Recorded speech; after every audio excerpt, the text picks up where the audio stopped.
A climate event featuring environmentalist and author David Suzuki was the first of its kind in the 905. Hundreds gathered at Brampton City Hall tonight to learn more about how racialized communities can take the lead on climate justice and why the suburbs are often forgotten in the climate movement.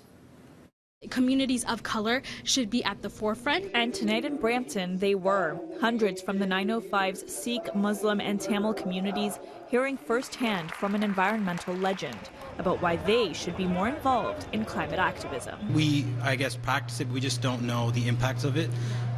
So I guess it's an eye-opener. In a country like Canada, when immigrants first come here, the environment isn't necessarily the first thing they're worried about, right? It's often, how do I put food on my plate? Those are the priorities of people that come here for the first. So the environment is not an issue that is of any concern.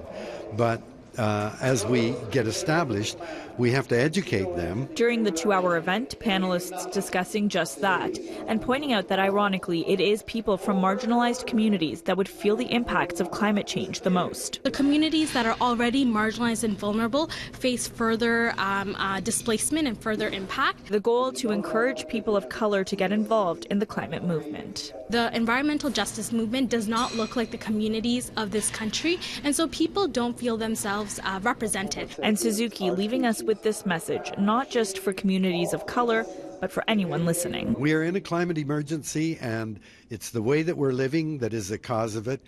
Anybody that is denying this ought to be put in jail for the denial. I mean, it's a willful blindness, if you ask me, and they should at least shut up and keep it to themselves.